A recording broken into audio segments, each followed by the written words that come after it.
Welcome to today's Global Connections program. I'm Bill Miller. What are some of the United Nations Millennium Development Goals to reduce poverty, to promote universal primary school education, and to empower women? What is one country, namely Bangladesh, as one of the 193 members of the General Assembly, doing to help achieve these goals and to play an active role at the United Nations? My guest today will be bringing us up to this, and we'll return in just a moment to talk about these and other important issues.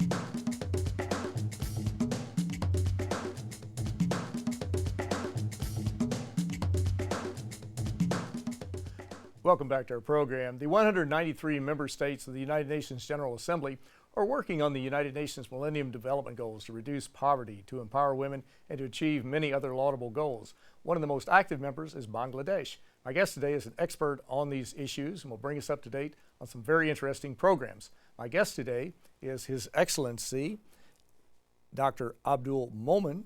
Dr. Abdul Momen is the ambassador and permanent representative of Bangladesh to the United Nations.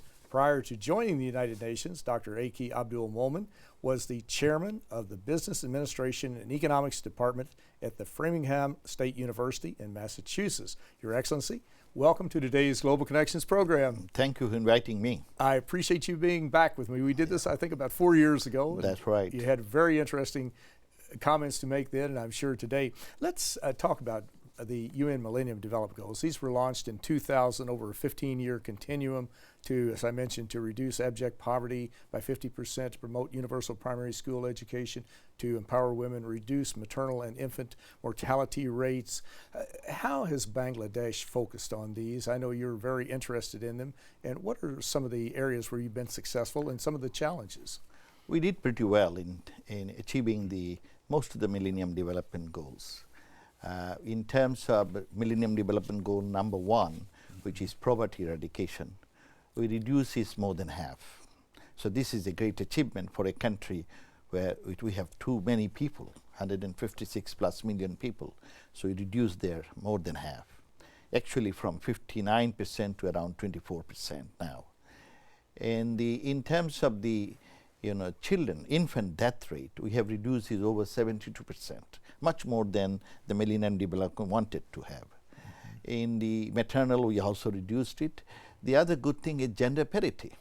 For a country, you see, which is conservative in nature, but we did an excellent job in that area. We have now more girls are in the secondary education than boys.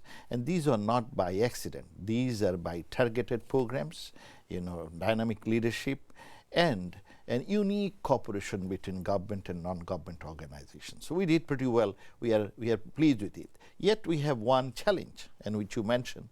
Challenge is we are afraid of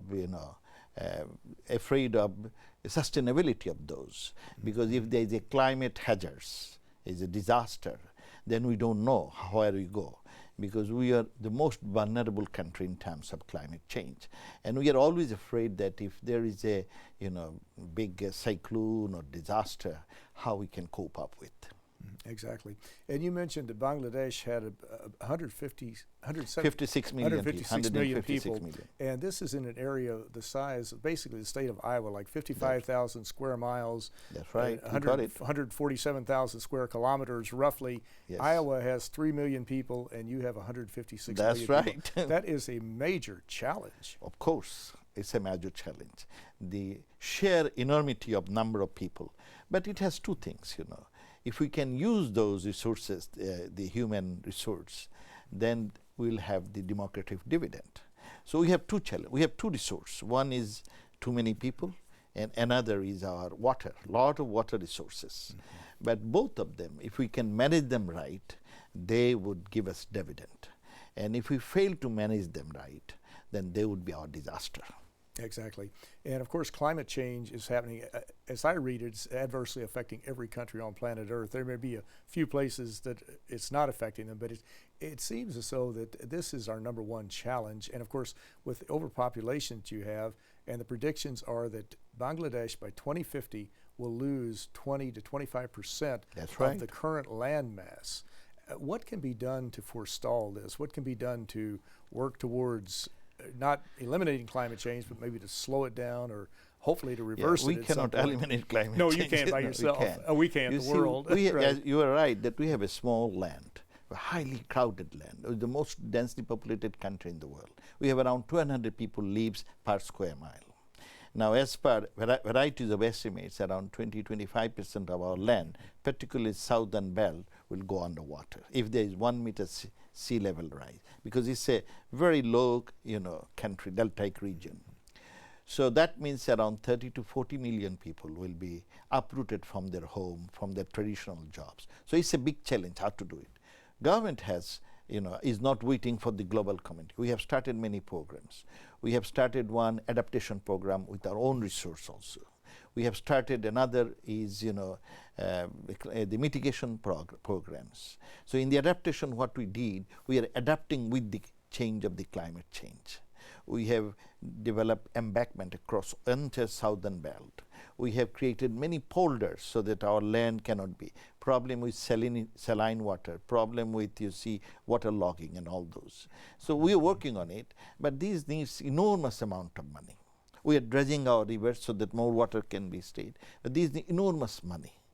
Only for the polders, if we want to, increase it by only a meter, it costs around $25 billion. Bangladesh is not a rich country. So we are having those difficulties.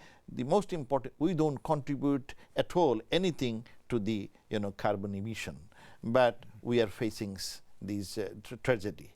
Today we are facing, tomorrow somebody else will face. So before we face, because this 30-40 million people, where will they go? So the best thing is we have to do things so that they stay in their own place through the programs of adaptation, mitigation, and also through Green Fund. And we also ask for global help in rehabilitating the climate migrants. Exactly. And climate change is a tragedy, no doubt about it. It affects all 7.2 billion people, but even sadder is that so many of the people who don't contribute to it are the ones who are suffering the most, especially the economically developing countries. That's right. The United Nations has been in the forefront of bringing the groups together for the past several years in conferences on climate change. We won't revisit all of them, but also Secretary General Ban Ki-moon has made that his number one priority. That's right. We see that the nations of the world are going to get together in December in Paris, France, the early part of December. How important is it for the countries to come together and to focus on this and to set really some perhaps binding requirements on reducing the carbon emissions and to reduce the temperature level, and maybe have this grand bargain that we've been talking about for years and years? How important is that? It is very important. It's very important for us, as well as we believe it is very important for the whole global unity, global community, and our future generations. If we don't take corrective actions now, our future generation will not pardon us. So it is on us. It's our responsibility, our obligation to do something good. We are looking forward to Paris conference, the COP21, and we hope there would be some binding decision. We need basically we need a political commitment, and not for Bangladesh, it's for the whole global community, because this issue, unless we resolve and face this challenge, then the whole world will suffer, and suffer badly. I give one little example. Each year, for this climatic disaster, we spend more than $2 billion. You see, just for disaster. In New York, for the Sandy, you spent around $65 billion. And in Katrina, so whatever development you have, suddenly those got washed away. So we have to do things so that that situation don't occur. Look at tsunami. What happened to Japan? You see. So we have to be conscious of it and try to come up with necessary, funds, technology, and political commitment so that we can face this particular issue for us. Not long ago, may have this quote off a bit, just while you were talking, I was thinking Secretary General Ban Ki-moon had made a statement that something to the extent that we are the first generation that can eliminate poverty, and we're the last generation that can save the climate. That may not be an exact quote, but it certainly rings true. I think he's right. We are, in our lifetime, hopefully we'll see the end of poverty. We'll eradicate poverty by 2030. And we are the one who has to take this challenge of climate change. Otherwise, our future will not pardon. Exactly. Pure and simple. And Ban Ki-moon is right on those two targets. Yes, some of the countries are moving very quickly off of fossil fuels. One of the main contributors to climate change with carbon emissions are oil, gas, and coal. We all know that scientific studies are in. The climate change science is settled, and we know what we're doing. Some of the countries are moving very quickly. Denmark is moving towards totally being fossil fuel free in the not too distant future. Is Bangladesh taking initiatives to move off of the fossil fuels? Yes, we are. We are one of the pioneers in the solar energy. We have more than 1.4 million housing are on solar energy. Of course, we don't have much resources fund, but we are moving towards that, you see. Even, we have developed many projects which are climate friendly, and so that, because although we didn't contribute anything, but we are moving in that direction. Exactly. Now, Bangladesh, you'll be surprised in please. Bangladesh. You see, the automobiles, all are gas-based. It's no longer petroleum-based because those are more emissions. So all are poor, relatively, less wealthy country has changed the entire system. It's all based on, and another thing, you see, so that we don't pollute the earth. We don't use anymore those bags, the plastic bags. These are all gone from the market. And they are starting to be banned in many cities Yes. around the world, in the United States and other we did areas it too. long time ago.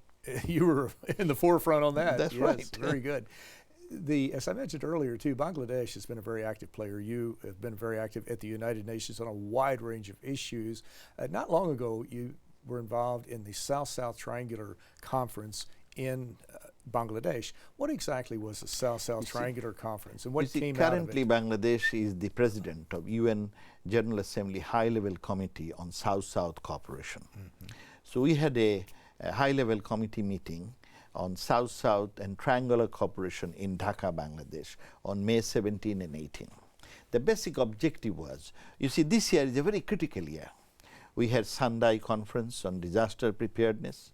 Now we are coming up with the FFD, Financing for Development Conference in Addis Ababa in July. And then we have the Sustainable Development Goals Summit in September in the UN headquarters. And then we have the COP21. So these are big, big events. So what Bangladesh did, we found out that to achieve the sustainable development that we set for ourselves, currently we have 17 goals. To achieve those, we need means of implementation, we need financing. How to have financing? In the Addis Ababa, they will be talking about it. But in Bangladesh, we brought both South and the North to articulate the critical issues of the South, so that we can raise those issues in the Addis Ababa or in the, and